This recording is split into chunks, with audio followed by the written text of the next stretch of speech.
hopefully you've had a chance today to be thinking about not only the content of our field, but also the leadership response. What do we need to be thinking? How do we need to be thinking as leaders about topics like data analytics and badging and managing up and so forth?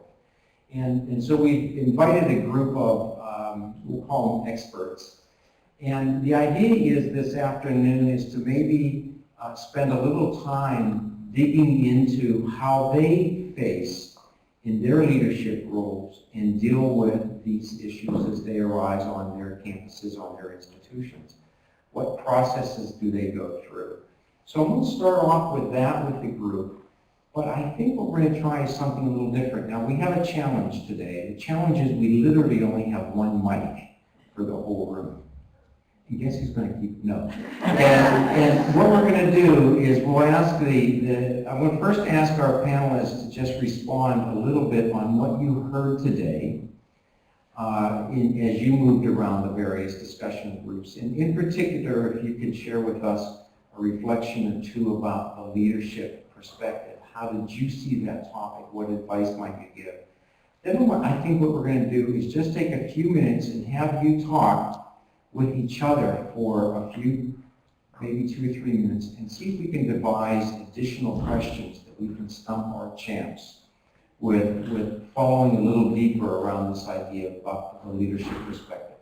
So Kathleen, if you don't mind, I'll start down on this end and we'll work our way up that way. So what, as you were at a session, what struck you as a thought? What did you learn about your own leadership or your own leadership style? Or how do you face leadership challenges in your, as we know, challenging organization? I guess one of the things that really stuck with me is the term shadow of the leader, that you cast your shadow and it very much influences the people that you lead.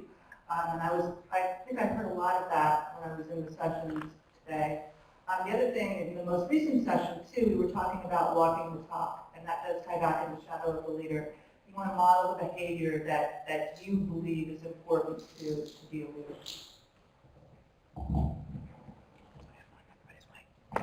So I had several, I think, aha moments, for lack of a better term. It was really a privilege to be in conversation with you throughout the day. In the first group, we talked about, this was trends in higher education, and we had quite a bit of discussion about innovation. Someone said in the group that innovation should not be a goal in and of itself, because once you try to institutionalize innovation, you kill creativity, right?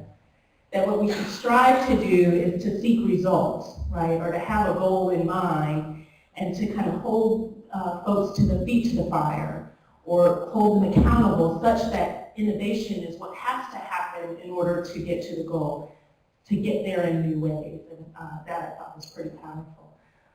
In another group, we talked about accountability, and that accountability is not just about gathering a whole bunch of numbers to talk about what we do, but the end goal of that should be that we use those numbers, that information, that data to improve. And so if it's just gathering information to report on rather than to make better, then we really have missed the boat. I was reminded, listening to the conversations, how many different contexts you all come from, and how those contexts play out in so many different ways as you think about your strategies of moving online learning forward and taking an idea and moving it through your institution to get it recognized and adopted. And I think someone was talking about patient change in one of the sessions, and I was reminded, you know who Sisyphus was? The guy that pushed the rock up the hill for eternity, and so on and so forth. I think he had the right idea.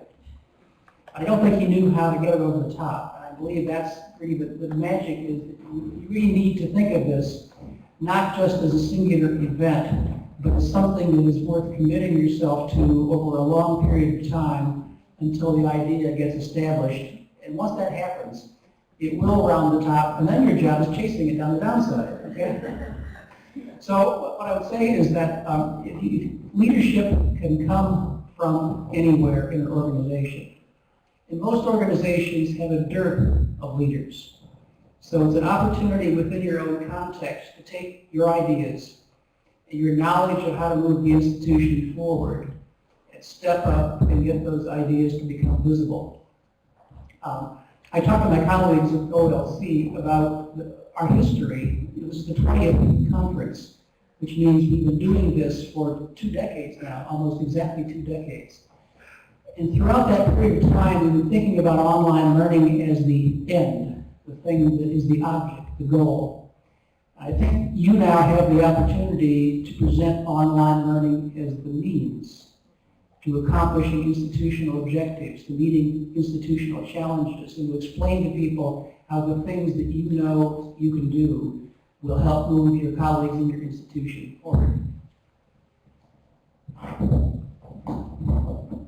I realize we also didn't introduce Joel at the beginning. For those of you who don't know, Joel Hartman is the president of the Online Learning Consortium, so we're very glad to have him here with us today. And is also at the University of Central Florida, of course, one of our lead institutions in online learning. I spent some time in the room downstairs where we were working with the virtual audience a couple times today. And I several observations about both process and content. From a process perspective, it was apparent to me that this group is a seasoned use of technology. I mean, having those 4 people or 7 people or whomever at a distance, all of the facilitators were extremely good at getting people back into the conversation, getting the questions raised, and I had the opportunity to go and talk to the people who were in the online conversation. They were going back and forth with their ideas among themselves, reflecting on what was going on in the room. It was actually quite exciting. And then the other thing I would observe is some clarity from working, say, for example, with the groups in the summer and then coming back here in the fall at the master's level as a faculty. And just how impressed I am with the growth and development as people become more succinct about their messaging. And I see it in the conversation in the room, how people are developing their skills at making the case to a person in the audience in a way that you can get your point across very, very quickly. So it's some of those sort of stylistic things that I think are so important in this program as we think about leadership.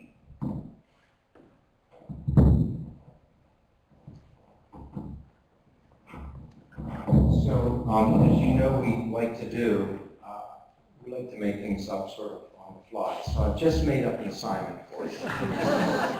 So here's what I'd like you to do. First of all, I'm going to give an assignment to our board. So one of the things that is always so valuable from the program, and we've heard this time and time again, is how the participants will say, I really valued an insight, a principle, a guiding thought, something that came from the leaders that I could hold on to as I move forward. I'll reference a colleague of mine, and I want to say she's from Minnesota, but her name is Kathy Christoph, some of you may know Kathy. And I had done another leadership program years ago with Kathy, and one of the things she always talked about was heads-up management. You know, instead of our noses down to the paper all the time, she'd say, pick your head up. You know, look at things broader than down below. So that's one of the principles that Kathy taught me, and I remember that. Carol Barone gave me several others. So what I'm going to ask you to do is to come up with your own, because I think we have 4 different ones. But I'd also like you to share those amongst yourself, and we're going to come back to you in a few minutes, okay? And then I'm going to ask each one of you to speak out on your piece of wisdom. What would you leave this group with a guiding principle? For you folks, what I'd like you to do is to work 2 or 3 together, if you would, and think about a question or a challenge that you might be facing, where we can pose it to the panel, but also keep in mind, I don't know how many people we had today. I think Patty said we had something like 80 folks here in the room. So you've got 79 other colleagues in this room. And if you can come up with a question, a challenge, something that you're facing at your institution, we'll get as many of those as we can on the table for some discussion this afternoon. But maybe even in just the conversation you're going to have, you may come up with some insights as well. And we're going to take 5 minutes for this exercise. So you have an assignment and they have an assignment. Our friend Armando Villarreal asked to make a comment. This is a slightly different comment, but he wants to talk to you about cultural differences. So I'm going to give it to Yeah, in my session, just a few minutes ago, we were talking about the quality of leaders. And at the end, somebody made the comment that we didn't talk about cultures and the differences in culture. And one in mind, according to what he said, was gender, cultures, because it's obvious to us that women are not men who are wearing skirts. They are different people. And the same way, the Latin Americans are no Americans who speak Spanish, or vice versa. And I'm saying this because we have to keep those differences in mind when we are leaders. And my contribution is this: Latin Americans and Americans have different ways and different timing to do business. It may not be a generalization, but time after time, we can see that those of us who are moving back and forth. The Latin Americans like to do business with people that they like. So the first order of business is to get to meet them. Of course, there is an aberration in that, because there are many Latin American leaders who are horrible. But they are simpaticos, and they can do away with it. But in general, take your time to meet them. You are doing business, and pay attention to the time when they are ready to do business. Don't rush it, because if you rush it, you may be considered rude. Thank you very much.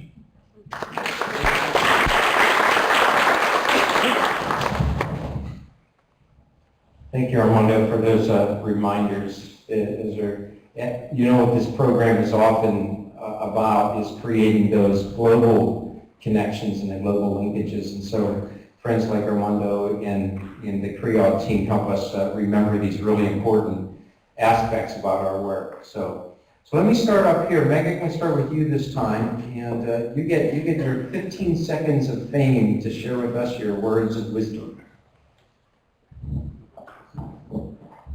Many participants have had the opportunity to work with me in the past, and two areas I would mention is, as a former acting president, provost, dean of a college, how important it is for you to be able to frame your situation to me in a way that helps me to solve my problems, and for you to be able to bring that as a solution and not necessarily all the challenges that are assigned with that. But then the other part of that, I would say, is also that people matter, and that the way that you treat people, the way that you operate in a room such as this, and how we engage, and I see so much of this in our community, demonstrates your commitment to students, demonstrates your commitment to faculty and others.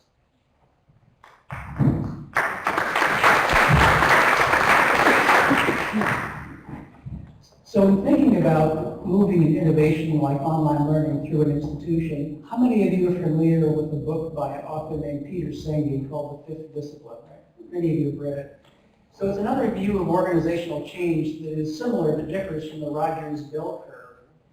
What Senge talks about is an idea that begins as a mental model, right? Your mental model.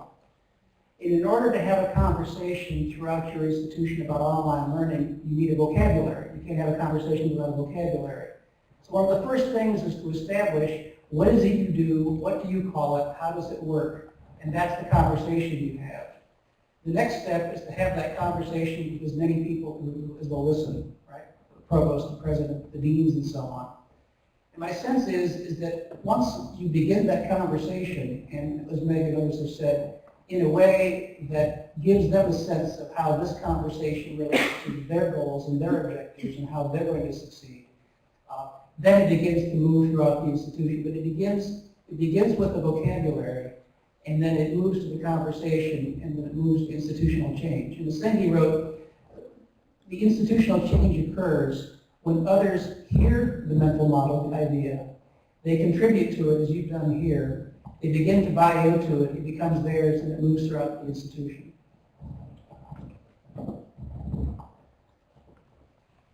So I was talking to a funder, actually from the Kresge Foundation, and I was talking to him about how do you gain support, in his case financial support, for an idea that is novel.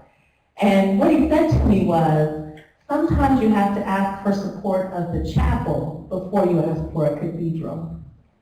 And what that meant to me is, sometimes you have to start small, prove your case, ask for more support, prove your case, instead of going for the big idea right away. Start small and go for incremental change.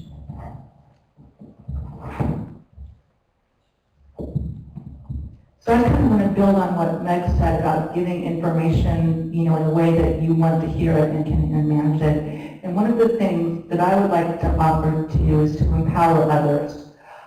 You've been given a gift. Go back and empower others to lead as you're leading, because that will help you as well. And our organization, as many of you know, is a virtual organization, and I don't have the ability to see everyone every day. And so I have to trust and I have to empower them. Set the guidelines so they know the environment that they're operating in, but empower them to lead as well. Thank you, panelists. So let me turn it over to you. What kinds of questions came out of your discussions, or thoughts came out of your discussions this afternoon? And you know how I work, folks. If I don't see a hand, you get your name selected at random from my brain. Hold on.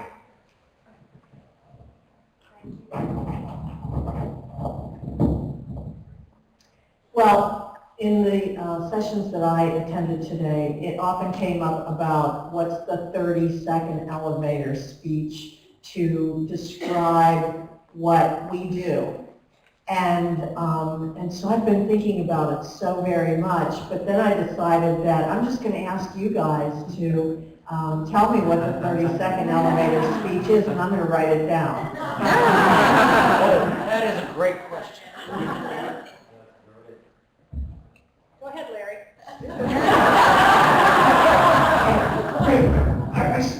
Something like that.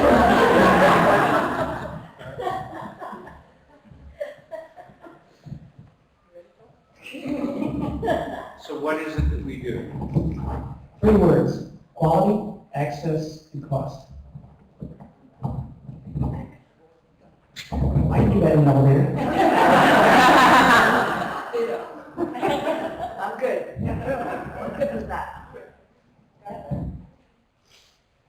So I really will give my 30 seconds. I think in our case, when we're working on online learning, we are providing people opportunities for an education in ways that they can't get otherwise. And I think ultimately that changes people's lives. That's what I do. Show Mark. We were talking about a challenge in some organizations where there's a culture of comfort. The organization is where they are. Everybody who's part of the organization is actually quite comfortable, and there really isn't, from that perspective, a reason for change. And the related question would be, is it sustainable for such cultures to think that they can continue to exist that way in the face of all these changes that are coming? And is incremental change, as was just mentioned again and been mentioned many times, is this a good approach to deal with that kind of culture? Do you see any other possible approaches to deal with that kind of situation? We should comfort the afflicted and afflict the comfortable.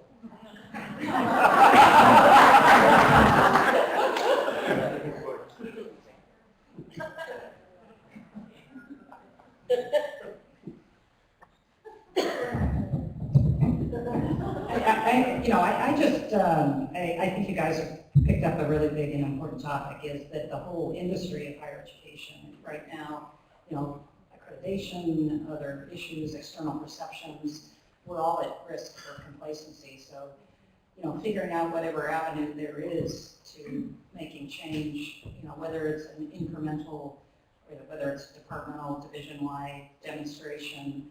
What I guess I'm seeing, and I don't know if Ken Herman is still here, so for people who go in and out of other higher education, probably Deb Adair could give us some examples of this, of how you can influence in different environments change and make it part of the culture of what's going on. I am seeing, particularly in the small liberal arts colleges, the need for some real serious, conversation. I think that's the part of the industry where I'm seeing some of what you describe, and then, real serious situations are coming up financially, and people are looking to online or innovative learning as part of that solution. So it may be a more disruptive approach. Any other thoughts, Deb? You go into higher education institutions of all types and work on change. My favorite line is mine I learned here was, how culture eats strategy, right? And drives everything. So that's really it. Meeting the culture where it is what the advice we always give. We don't have any discipline here. We come here and learn from you all, but I think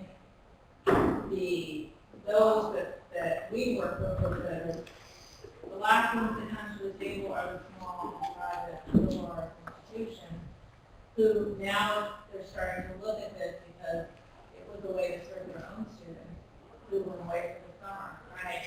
And now that they're cutting their feet wet, or it's what Joel said, that it's like they're comfortable, they're not comfortable anymore because they're looking at their own demise, right? And so now there's a real push to do something. Thank you. Thank you, Lauren. Good questions, Lauren? These can be questions or comments. But a comment won't stump the champ.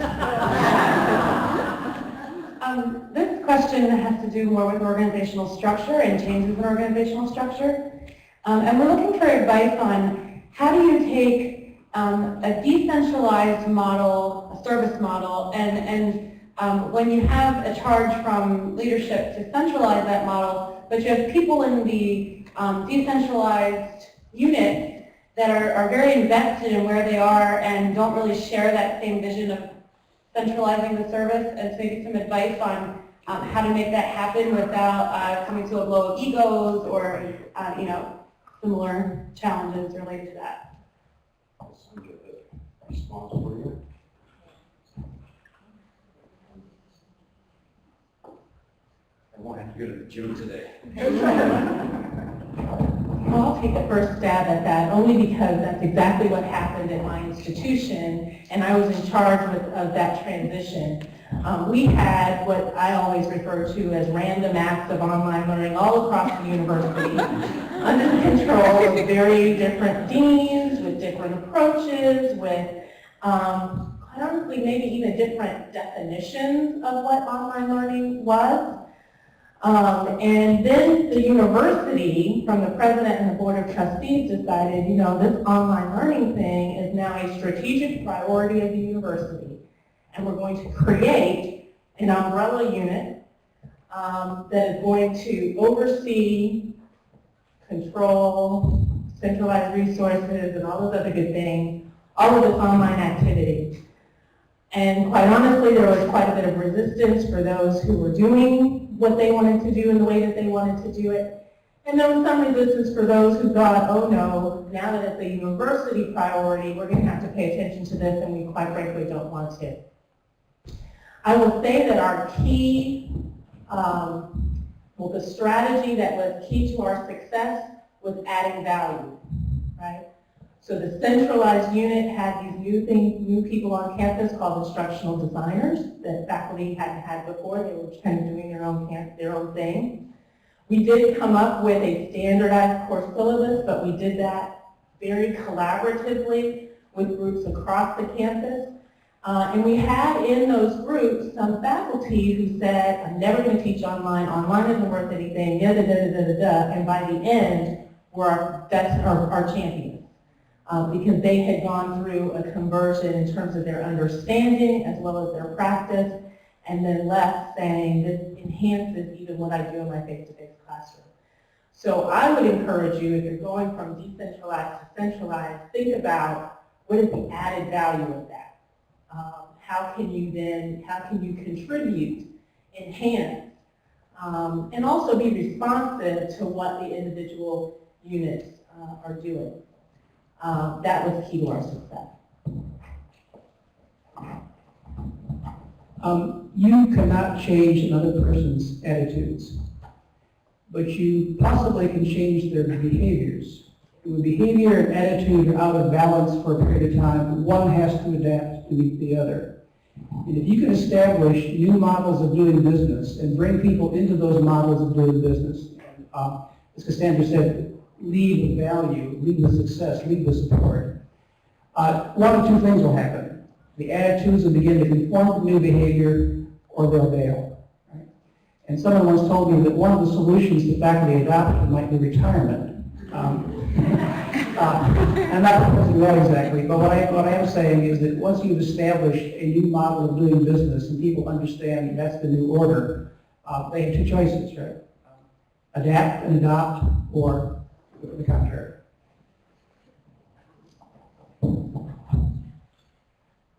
Other questions for our panelists?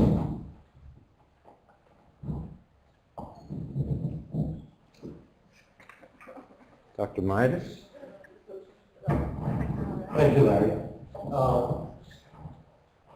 There was one thing that came up during one of the sessions that I was in, and it's something I've been thinking about anyway, so I thought I would put this in front of all of you there. You all had something to do with the development of OLC, and that is, what role do you see for OLC in developing standards and benchmarks which can be used by our community, many of whom are represented here? And by that I mean we have at least one, which is the quality scorecard, but there's much, much more that could be done. We could aggregate and publish data about retention in online learning classes, both the best and the worst sort of thing, a range. You will not identify the institutions, but it would be sort of averages. Because in the press you read all kinds of junk about retention rates and things of that sort. And I think our own community would like to know what is the average per course that people are getting. And our strength is that we have a community. We can actually aggregate, collect data, and so forth. So this question is addressed to all of you up there. Do you see this as something we might do? And I would like to suggest, Larry, that we ask the audience then to tell us if they would find such benchmarks useful. So why don't we start with our panelists, and then we'll turn it over to our audience. Responses to that idea, Kathleen? Frank, I think that's an excellent idea. One of the things that we're looking at now is doing this series of research studies. We published the annual survey, but we're also looking at doing surveys perhaps for leadership and in other areas, and that might be an area where we could collaborate with the community. Certainly collecting data and coming up with our own standards and benchmarks I think would be important, but I think OLC also has the opportunity to be a repository of information, perhaps how each of the respective accrediting bodies view online education or what standards or requirements they have. Certainly with state authorization, different states have different policies. So I think we might also have a role of being an information resource on standards and benchmarks. I think Frank's idea has great merit. So here's a question. What is the persistence rate in online courses at your institution? What percentage of students completes the courses? What percentage drops out? Do you know? Okay. Then if you know, do you tell the story to people? And does that story agree with what you read in the press?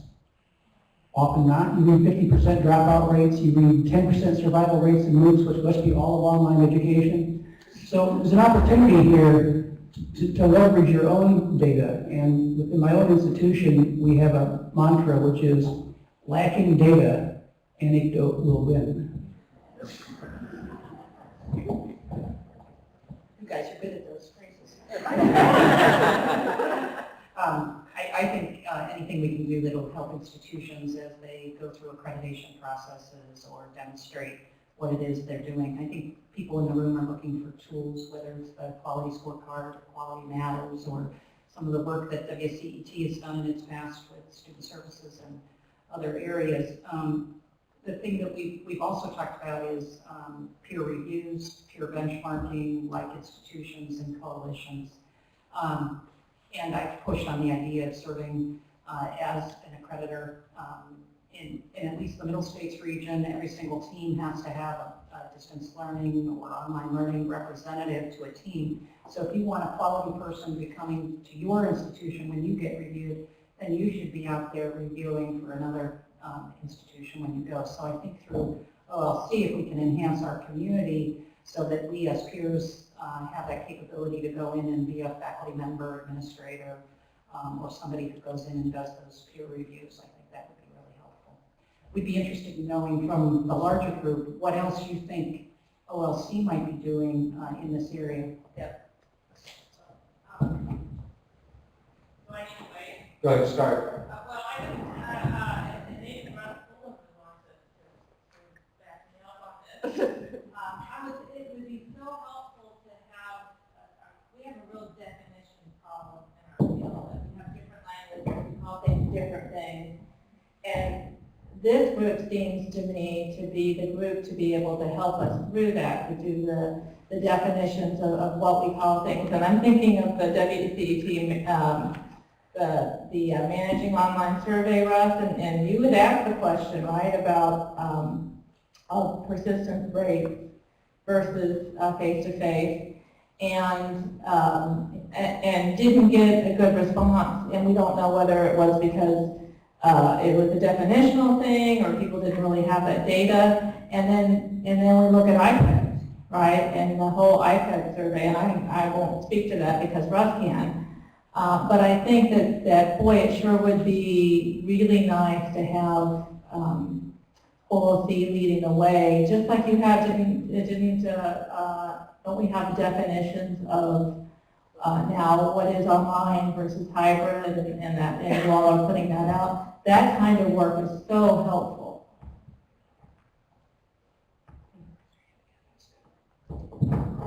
Other comments? What do you need? Let me come over here to Rose. Let's start, Rose. So I think we all know our colleagues, we ourselves and our colleagues read all the electronic journal things that come out every single day or every week. Can we have a leading role in some of those publications so that our colleagues read our nomenclature that's aligned and we have some kind of regular recognition so that you build your own place in this hierarchy and we become the experts?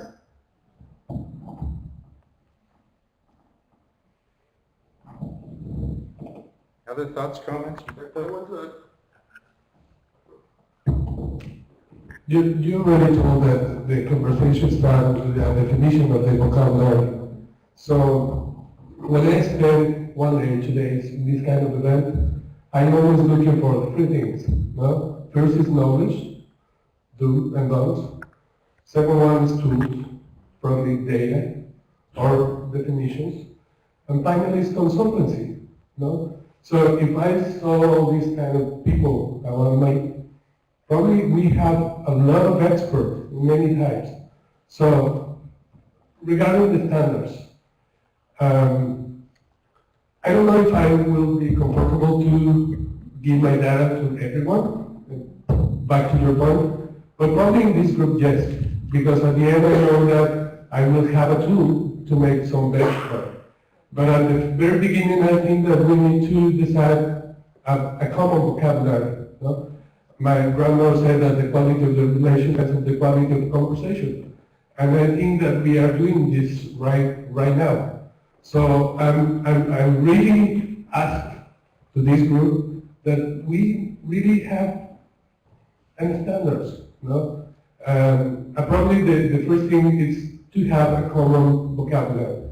No? So Larry, I think it's part of the leadership of this group to try to do that job. No? And I think we, and I put it we as part of the OLC, IELOL, hallelujah, something like that. That we have the science, at least to start with this kind of standards and in the vocabulary stuff. Very good, thank you, Roberto. I'm going to use that because it's a perfect segue. And if this works for us, I want to show you a tool we're going to begin using in IELOL that we're actually sponsoring. Some of our funding is going into this tool. It's called Intro Networks. It's a tool generated to create and maintain community.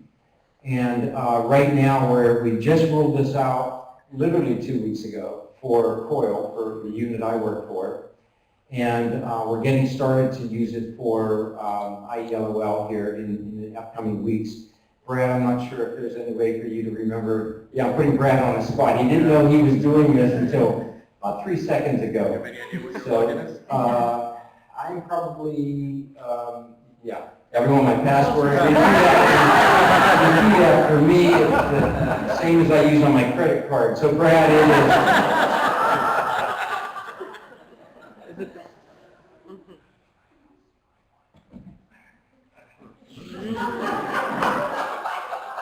Sorry, what was that?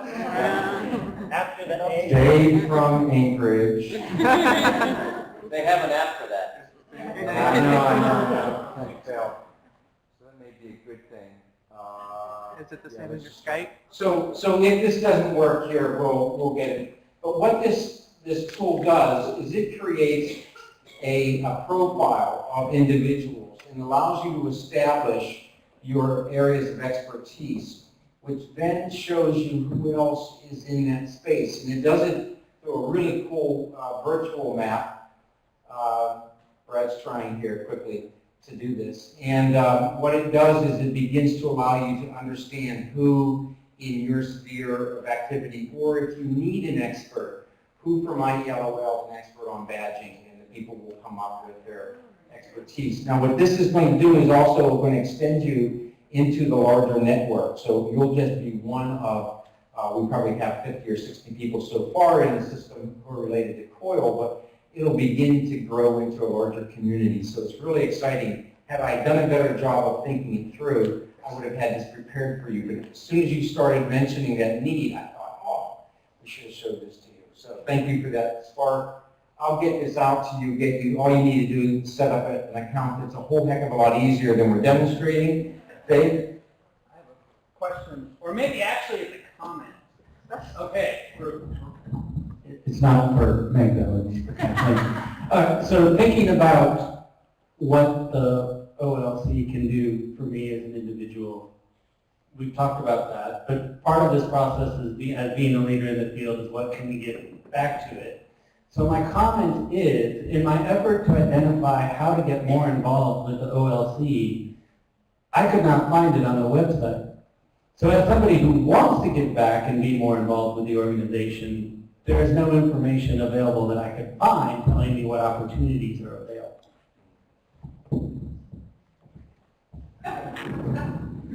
They're lining up on this one, Dave. Here's a start. Come to the events. You're here. Write for the journal. Present at the conferences. Contribute to the workshops. That is on the website. Actually, I think things will be a lot easier for you. I don't know if any of you logged in today, but we did a major facelift to our website. There may be still a few bugs, but it's remarkably different, so hopefully it'll be easier for you the next time. So let me just show you very quickly, as Brad was able to get into it. This tool was devised to, we've identified 4 criteria. What is your major role of expertise? What's your professional interest? What would you like to learn more about? What can you help others with? So by each of you going in there, and then you can pull up, you are restricted in a sense to the number of tags that you can put, or otherwise it would be all over the place. But ultimately what will happen once Brad submits these is it will show you then the visual map of who else you're connected to in this space. It's very cool. We're just, to be perfectly honest, we don't yet have a signed contract with this company. You're giving us good graces here to do this. So we're really close, so don't crash the system. It's a really cool tool. So watch, I'm going to transition to sort of a wrap up. Can I ask you to thank our panelists for being brave enough to be up there? So one of the things I always love about this community is not only do we have people willing to step up into leadership roles, but as Roberto just said, we're all leaders. Large and small in our institutions, we're all leaders. One of the things I'd like to just cover quickly for you is a question. What do we do next with this program? What else do you want to have happen out of IELOL?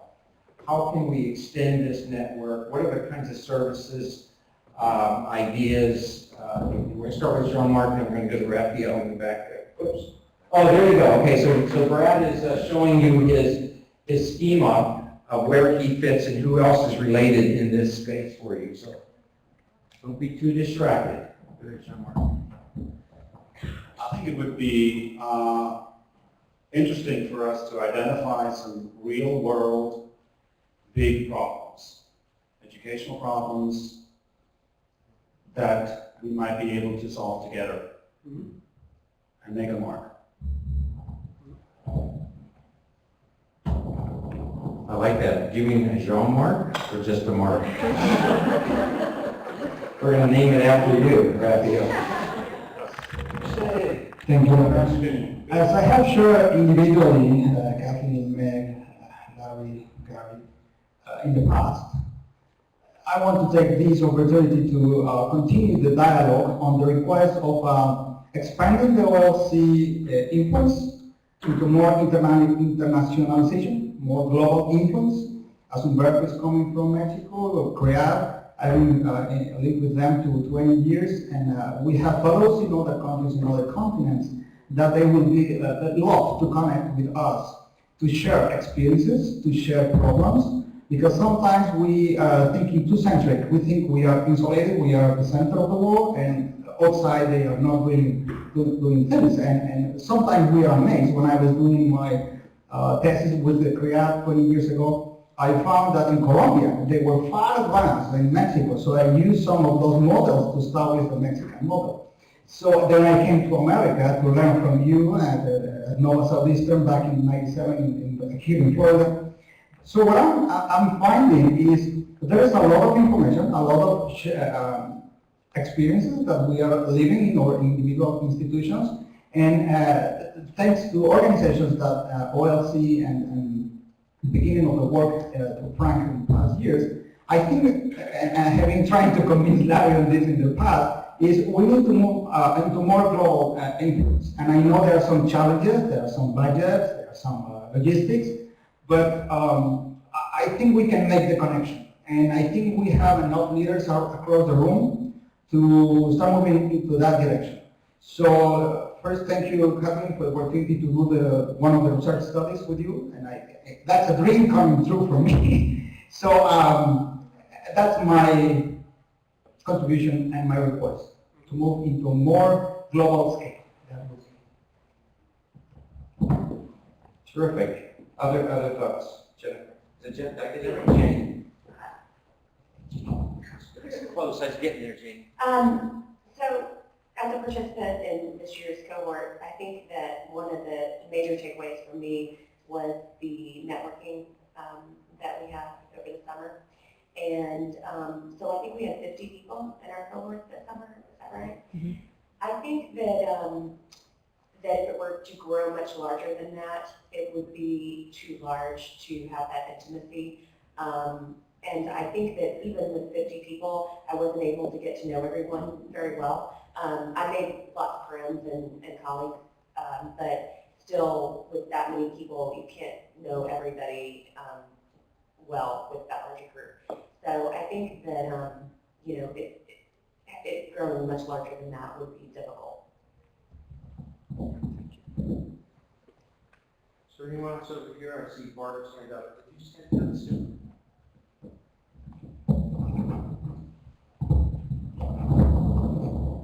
I would love to see IELOL provide leadership opportunities collaboratively within the group, and research and writing opportunities. Sometimes as leaders we go back and are not in a position to lead in our own institutions, and it would be great to be able to continue that trajectory together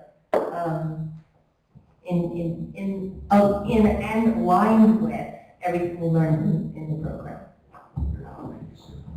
I wanted, is Shanta still here? Shanta, would you stand up for a second? So, please, it won't hurt, I promise. So Shanta and Renee and Liz, who you will meet tomorrow evening at 7:30 in the alumni gathering, the IELOL alumni gathering. We'll speak to the alumni community growing. And they have done a great job. Here's an example where we talked about it and I said, you know, I just can't do it. I can't take on any more of my plate. And they said, well, you don't have to. We'll do it. So if you're seeing messages about joining the alumni group, this is Shanta, Liz, and Renee. So please use that as a mechanism, as a vehicle. And I'll get you folks involved in this intro networks tool.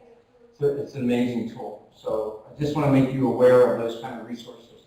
And before I go back to, let me go back to board first, and I'll respond to another comment.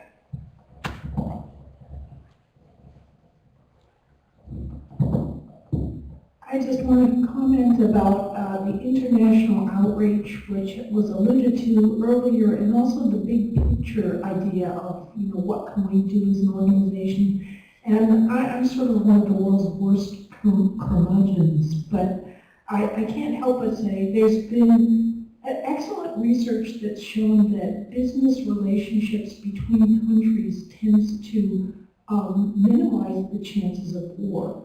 And I can't help but wonder, our work in online broad outreach internationally, is that actually making connections internationally that is, you know, help introducing or minimizing the chance for war, or creating new wonderful relationships that allows people to understand other cultures and realize that people are really people?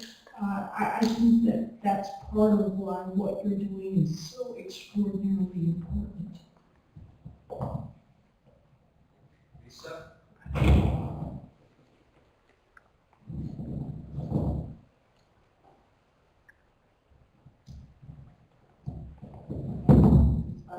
Thank you. Just on the heels of that comment, I've heard Department of State officials say that it's part of American diplomatic strategy to advance international educational exchange, that they see education as a tool for cutting down war. Anyway, just a couple of ideas, for better or for worse, as I reflect. I really enjoyed this. I really specifically enjoyed getting to know people, and also in this room meeting folks from the past, is that sometimes when something is this swimmingly successful, from my days in continuing ed, sometimes we would, for example, create 2 tracks. I know you really look forward to 2 tracks going on simultaneously, Larry, but one for folks kind of around the middle of their career, others for those that are a little more advanced or whatever levels make sense, maybe a beginners and maybe advanced. And also inviting folks that are like the President LeBlancs or really kind of, out of the stadium type speakers. Only other way to get, attract more folks and kind of give it if you want it, more of a, a market sort of, pizzazz. And thirdly, just as you're doing, I think the opportunity, once we've made these great connections and acquaintances and our colleagues, is to keep it going throughout the year. It's always a challenge. People go back, we're always, overwhelmed, we have so much to do, but you've been doing that, Mikey, with the way this is set up, keeping that going. Certainly alumni receptions at the OLC conferences, both annually, the big one here annually, is maybe regionally as well, something for those of us to kind of keep the connection going. Those are my ideas. And thank you for all you did. Stage.